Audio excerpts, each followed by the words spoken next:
UP board class 10 के हिंदी के paper में बोर्ड एग्जामिनेशन में संस्कृत व्याकरण और अनुवाद से संबंधित खंड होता है। अब यहाँ पर क्या पाठ्यक्रम है इसको सबसे पहले देख लेना है। यहाँ पर संधि है जिसमें कि केवल यण संधि है और इसकी परिभाषा, उदाहरण और पहचान है। फिर देखिए यहाँ पर ख खंड में शब्द रूप है, सभी विभक्ति एवं वचनों में है और संज्ञा के रूप में यहाँ पर फल, मति, मधु और नदी, यही चार केवल हैं और इन्हीं का ही पूछा जाता है। फिर धातु रूप में लट, लोट, रिट, विधिलिंग और लंग लगार और यहाँ पर जो शब्द हैं वह पठ और हस हैं, यह 2 अंक का पूछा जाता है। फिर इसी प्रकार से हिंदी के सरल वाक्यों का संस्कृत में अनुवाद है, यह भी 2 अंक का पूछा जाता है। अब यहाँ पर देखिए संधि किसे कहते हैं। संधि का अर्थ होता है मेल। तो पास पास आए 2 वर्ड आपस में मिलकर नया रूप धारण करते हैं और यह एकीकरण संधि कहलाता है। जैसे हिम धन आलय, हिमालय, सूर्य धन उदय, सूर्योदय, फिर सु धन आगतम, यह स्वागतम। तो अब यहाँ पर देखिए बेटा संधि यह 3 प्रकार की होती है, स्वर संधि, व्यंजन संधि और विसर्ग संधि। स्वर संधि किसे कहते हैं? 2 स्वरों के मेल से अगर परिवर्तन होता है या नया शब्द बनता है तो उसे हम स्वर संधि कहते हैं। और यहाँ पर स्वर संधि के अंतर्गत दीर्घ संधि, गुण संधि, वृद्धि संधि और यण संधि। तो केवल यण संधि ही 2022 के पाठ्यक्रम में सम्मिलित है। अब यहाँ पर देखिए यण संधि क्या है? यह स्वर संधि का एक प्रकार है या एक भेद है। अब इसका सूत्र क्या है? सूत्र इसका है इको यणच। तो इको यणच ये आपको याद रखना है। अब इक का मतलब क्या होता है? ई, उ, री और री से परे कोई असमान स्वर आए तो इक के स्थान पर यड़ हो जाता है, य, व, र, ल। इसका मतलब है कि यहाँ पर इक के स्थान पर यड़ हो जाएगा जब संधि हो जाएगा। अब इसकी पहचान देखिए क्या है? पहचान क्या है? शब्दों में य, र, ल, व के पहले आधा शब्द आए तो यण संधि होता है। अब यहाँ पर देखिए बेटा ये 4 नियम हैं। ई और कोई अन्य स्वर अगर आता है तो यह य में परिवर्तित हो जाता है। फिर उ के बाद यदि कोई दूसरा स्वर आता है इनके अतिरिक्त तो वहाँ पर व हो जाता है। फिर री के बाद अगर कोई अन्य स्वर आता है तो वहाँ पर र हो जाता है। फिर चौथा है कि री के बाद अगर कोई स्वर आता है तो वहाँ पर ल हो जाता है। अब देखिए प्रत्येक का एक एक उदाहरण आपको बताया है। जैसे यहाँ पर अधि प्लस आय, तो यहाँ पर ई प्लस आ है। अब यहाँ पर क्या हो गया? यहाँ पर य में परिवर्तित हो गया तो यह अध्याय हो गया।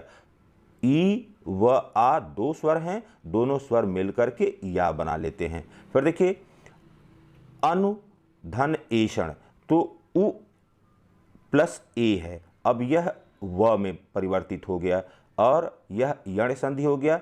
अनुधन एषण, यह अन्वेषण हो गया।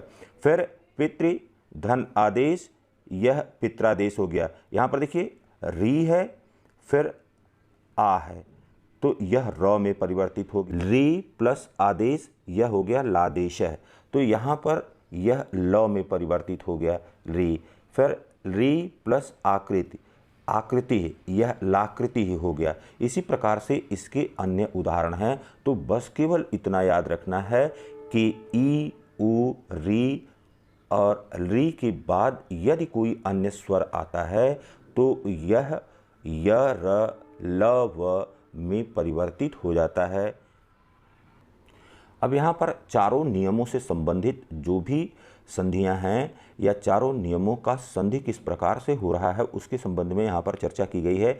जैसे इति प्लस अत्र तो इत्यत्र हो गया, ई प्लस अ, यह य हो गया। फिर देखिए मधु प्लस अंतर, तो यहाँ पर उ प्लस अ हो गया, यहाँ पर मनवंतर हो गया। फिर मधु धन अरिह, मध्वारिह। फिर मातृ प्लस आज्ञा, मात्राज्ञा। फिर पितृ प्लस आज्ञा, पित्राज्ञा।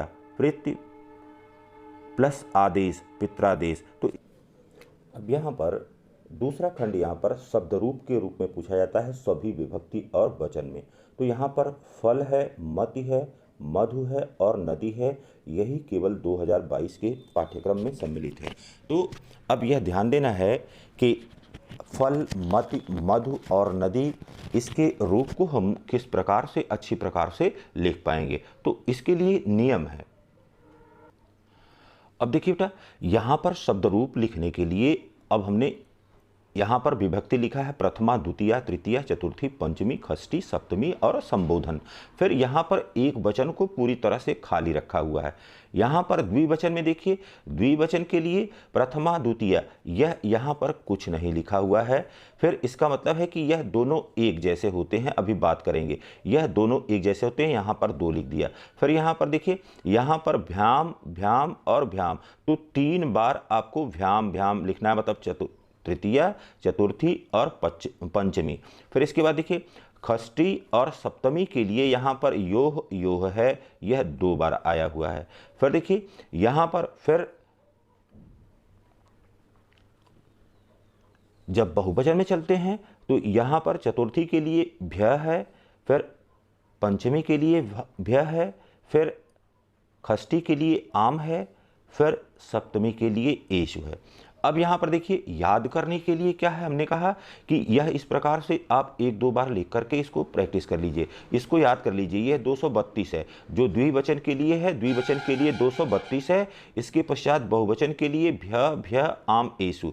फिर इसके पश्चात अब यहाँ पर देखिए, जैसे फल का हमने पढ़ना है या फल का याद करना है, तो सबसे पहले एक वचन का आपको प्रथमा से लेकर के और संबोधन तक, जैसे फलम, फलम, फलेन, फलाय, फलात, फलस, फले, फल, तो इसको एक बार में आप याद करेंगे। यहाँ पर देखिए, फलम, फलम, फलेन, फलाय, फलात, फलस, फले, फल, यह याद हो गया आपको। अब फिर देखिए, दूसरे में द्विवचन में क्या कर रहा है, फले, फले, तो यहाँ पर दोनों एक जैसे है। फिर फलाभ्याम, फलाभ्याम, फलाभ्याम, फलयोः, फलयोः, और फिर हे फले, संबोधन में हे फले। फिर देखिए यहाँ पर अब बहुवचन में क्या है, फलान, फलान, फले, फलेभ्यः, फलान, फलान, फले, फलेभ्यः, फलेभ्यः, फिर फलानाम, फलेषु, फलानी। तो यहाँ पर जो एक वचन के लिए होगा, यहाँ पर जो प्रथमा विभक्ति के लिए होगा, वही संबोधन के लिए होगा।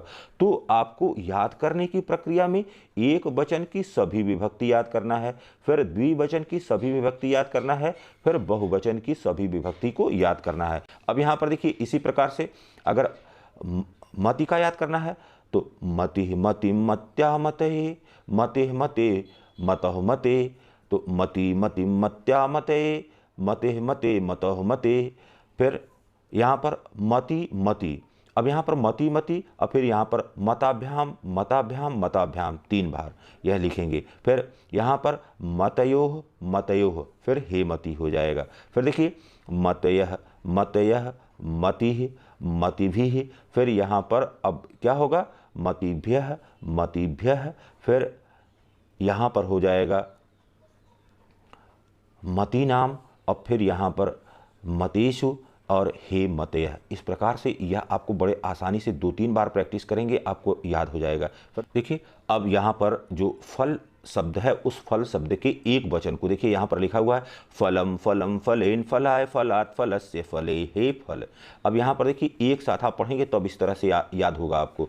फिर यहाँ पर फले, फले, दोनों एक जैसे हैं, दोनों एक जैसे हैं। फिर हमने कहा कि यहाँ से अभ्याम, भ्याम, भ्याम लगेगा, फिर योह, योह, तो फलाभ्याम, फलाभ्याम, फलाभ्याम, फिर फलयोः, फलयोः, और हे फले, जो प्रथमा में था वही यहाँ पर भी आ गया। तो यह भ्याम, भ्याम और भ्याम, फिर योह, योह। फिर यहाँ पर देखिए बेटा, फलान, फलानि, फले, फलभ्यः, तो यहाँ पर फलानि, फलानि, फलैः, फलेभ्यः, तो यहाँ पर भ्य, फिर यहाँ पर भी भ्य, फिर यहाँ पर आम, यहाँ पर आम, और यहाँ पर एषु। देखिए, फलानाम, फलेषु। यहाँ पर देखिए धातु रूप में, तीसरा प्रश्न यहाँ पर धातु रूप। तो संस्कृत व्याकरण में क्रियाओं के जो मूल रूप होते हैं उन्हें धातु रूप कहते हैं। और अपना पाठ्यक्रम एक बार देख लेते हैं कि पाठ्यक्रम में क्या है। देखिए, कह रहा है कि धातु रूप यह लट, लोट, लिट विधिलिंग और लंग लकार में है, केवल पठ और हस के लिए है। तो यहाँ पर सबके लिए सूत्र है, उन सूत्रों को आपको याद रखना होगा। यहाँ पर सबसे पहले देखिए कि अगर हम लट लकार या वर्तमान काल की बात कर रहे हैं, प्रेजेंट टेंस की बात कर रहे हैं, तो इसका सूत्र है ती तह अंति सी थह थ आम आवह आम। तो पठति पठतः पठन्ति, पठसि पठतः पठत, पठामि पठावह पठाम। फिर अगर लोट लकार में या अनुज्ञा में है ये, तो तू ताम अंतु, फिर अतम त, फिर आनि आव आम। तो पठतु पठताम पठन्तु, पठ पठतम पठत, पठानि पठावह पठाम। फिर देखिए बेटा, अगर लिट लकार या सामान्य भविष्य काल में है तो स्याति स्यातः स्यांति, फिर स्यसि स्यथः स्यथः, श्यामि श्यावः श्याम। तो यहाँ पर जो लट लकार में तीतः अंति है उसी के पहले स्या लगा देना है। तो यहाँ पर देखिए तीतः अंति सी थह थ आम आव आम, तो स्यति स्यतः स्यन्ति, तो पठिष्यति पठिष्यतः पठिष्यन्ति, फिर पठिष्यसि पठिष्यथः पठिष्यत, फिर पठिष्यामि पठिष्यावः पठिष्याम। इसी प्रकार से जब लंग लकार की बात करते हैं या भूतकाल या पास्ट टेंस की बात करते हैं तो यहाँ पर सबसे पहले अ लगा लेते हैं। जो भी आपको धातु रूप दिया गया है उसके पहले अ लगा लेते हैं और फिर त ताम अन, स तम त, अम आओ आम। तो अब ये हो गया, देखिए अगर पठ का हमको पढ़ना है तो अपठत अपठताम अपठत, अपठतः अपठतम अपठत, फिर अपठम अपठाव। तो इस प्रकार से आप इस सूत्र का प्रयोग करके पठ और हस दोनों धातु के रूपों को आप लिख करके प्रैक्टिस करेंगे, तब आपको अच्छे से याद होगा। अब देखिए यहाँ पर इसका अगला खंड जो कि घ खंड के रूप में है, इसमें कहता है कि वाक्यों में से किसी दो का संस्कृत में अनुवाद कीजिए। तो यहाँ पर संस्कृत में अनुवाद, सामान्य वाक्यों का संस्कृत में अनुवाद आता है। तो जो पाठ्यक्रम में आपके निर्धारित है, संस्कृत पाठ के अंत में भी कुछ अनुवाद दिए गए हैं। इसी प्रकार से बोर्ड परीक्षा के प्रश्न पत्रों में भी कुछ जो है आए हुए संस्कृत अनुवाद हैं, तो उनको हमको अच्छी प्रकार से पढ़ लेना है। जैसे सागर के उत्तर में भारतवर्ष है, सागर उत्तर दिशायाम भारतवर्ष अस्ति, प्रातः उठना चाहिए, प्रातः उत्तिष्ठत, सदा सत्य की जीत होती है, सदा सत्यमेव जयते, मैं आज घर जाऊंगा, अहम अद्य गृहम गमिष्यामि। प्रयाग में गंगा यमुना का संगम है, प्रयागी गंगा यमुनयोः संगमः अस्ति। राम को अपनी पुस्तक पढ़नी चाहिए, रामः स्वपुस्तकम पठेयु, सदा सत्य बोलो, सदा सत्यम वद। दान से कीर्ति बढ़ती है, दानेन कीर्ति वर्धते, हमें नित्य भ्रमण करना चाहिए, वयम नित्यम भ्रमणम कुर्याम। छात्राएं पत्र लिखेंगी, छात्रायाः पत्राणि लेखयन्ति। प्रयाग गंगा तट पर स्थित है, प्रयागे गंगायाः तटे स्थिता अस्ति। फिर बड़ों का आदर करो, अग्रजना आदरम कुरु। फिर हमें देशभक्त होना चाहिए, वयम देशभक्तः भवेम।